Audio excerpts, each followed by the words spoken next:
Hi friends, Anju and Nivi വ്ളോഗിലേക്ക് എല്ലാവർക്കും സ്വാഗതം. നല്ല തണുപ്പത്ത് ഒരു ചൂട് ചുക്ക് കാപ്പി ആയാലോ? കാപ്പിപ്പൊടി ഇല്ലാത്ത ചുക്ക് കാപ്പി. ഇതിനു വേണ്ട സാധനങ്ങൾ എന്തൊക്കെയാണെന്ന് നോക്കാം. ശർക്കര, കരിഞ്ജീരകം, പച്ചമല്ലി, ചുക്ക്, കുരുമുളക് പൊടി, മഞ്ഞൾപ്പൊടി. ഇവയെല്ലാം ആദ്യമേ പൊടിച്ചു വെച്ചാൽ നമുക്ക് പെട്ടെന്ന് തന്നെ കാപ്പി തയ്യാറാക്കിയെടുക്കാം. വെളുത്തുള്ളി, ചെറിയുള്ളി, തുളസിയില, പനിക്കൂർക്കയില. 2 പേർക്കുള്ള കാപ്പി എങ്ങനെ തയ്യാറാക്കാമെന്നാണ് ഞാൻ പറയുന്നത്. ഗ്യാസ് സ്റ്റവ് ഓണാക്കി ഒരു പാത്രം വെക്കുക. അതിലേക്ക് 2 ഗ്ലാസ് വെള്ളം ചേർക്കാം. ഇനി നമുക്ക് വേണ്ടത് ശർക്കരയാണ്. നിങ്ങളുടെ മധുരത്തിനനുസരിച്ചുള്ള ശർക്കര ചേർക്കാം.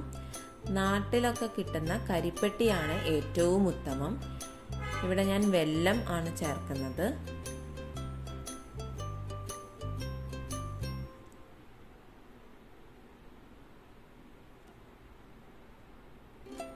ഒരു ടേബിൾ സ്പൂൺ പച്ചമല്ലി പൊടിച്ചത് ചേർക്കാം. മരണമില്ലാത്ത എല്ലാ അസുഖങ്ങൾക്കും കരിഞ്ജീരകം കൊണ്ട് പരിഹാരമുണ്ടെന്നാണ് പറയപ്പെടുന്നത്. രോഗപ്രതിരോധ ശേഷി വർദ്ധിപ്പിക്കാൻ ഏറ്റവും നല്ലതാണ് കരിഞ്ജീരകം. 1 ടീസ്പൂൺ കരിഞ്ജീരകം പൊടിച്ചത് ചേർക്കാം. ഇഞ്ചി ഉണങ്ങിയതിനെയാണ് ചുക്ക് എന്ന് പറയുന്നത്. ചുക്കായും ചുക്കുപൊടിയായും ഇത് നമുക്ക് മാർക്കറ്റിൽ അവൈലബിൾ ആണ്. 1/2 ടേബിൾ സ്പൂൺ ചുക്കുപൊടി ചേർക്കാം.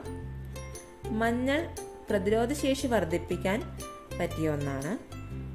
1/2 ടീസ്പൂൺ മഞ്ഞൾപ്പൊടി ചേർക്കാം. നമ്മുടെ വീട്ടിൽ ഉണക്കിപ്പൊടിച്ചുണ്ടാക്കുന്ന മഞ്ഞൾ ഉപയോഗിക്കുന്നതാണ് ഏറ്റവും നല്ലത്. 1/2 ടീസ്പൂൺ കുരുമുളക് പൊടി ചേർക്കാം. ചുക്കിന് തന്നെ നല്ല എരിവ് ഉണ്ടായിരിക്കും. അപ്പം നിങ്ങൾ അതിൻ്റെ എരിവ് നോക്കിയിട്ട് നിങ്ങൾക്ക് കുരുമുളക് പൊടി കൂട്ടിയും കുറച്ചും ഉപയോഗിക്കാം. ഇതിലേക്ക് ചെറിയുള്ളി ചെറുതായി മുറിച്ചത് ചേർക്കാം. 3 അല്ലി വെളുത്തുള്ളി ചേർക്കാം. വെളുത്തുള്ളിയുടെ അളവ് കൂടണ്ട, നമുക്ക് കാപ്പി കുടിക്കാൻ പറ്റത്തില്ല. ഇനി ഇതൊന്ന് അടച്ചു വെച്ച് തിളപ്പിച്ചെടുക്കാം. നമ്മുടെ കാപ്പി ഇവിടെ തിളച്ച് വരുന്നുണ്ട്. ഇതിലേക്ക് തുളസിയിലയും പനിക്കൂർക്കയിലയും ചേർക്കാം. കൃഷ്ണ തുളസിയാണ് പൊതുവെ കഷായങ്ങൾക്കും മരുന്നുകൾക്കും വേണ്ടി ഉപയോഗിക്കുന്നത്. എനിക്ക് കൃഷ്ണതുളസി കിട്ടാത്തതിനാൽ ഞാനിവിടെ രാമതുളസിയാണ് ഉപയോഗിച്ചിരിക്കുന്നത്. നമ്മുടെ ചുക്ക് കാപ്പി ഇവിടെ റെഡിയായിട്ടുണ്ട്. പനി, ജലദോഷം, കഫക്കെട്ട്, തലവേദന എന്നിവയ്ക്കൊക്കെ ഒരു ഉത്തമ പരിഹാരമാണ് ഈ ചുക്ക് കാപ്പി. നമുക്ക് ചുക്ക് കാപ്പി ഒന്ന് അരിച്ചെടുക്കാം.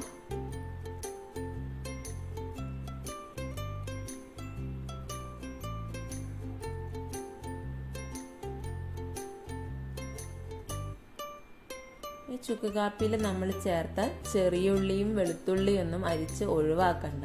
ഇത് അങ്ങനെ തന്നെ എടുത്ത് കഴിക്കുന്നത് കഫം മുറിഞ്ഞു പോവാനൊക്കെ നല്ലതാണ്.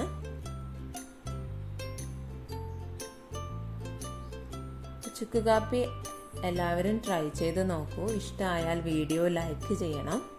Please subscribe our channel.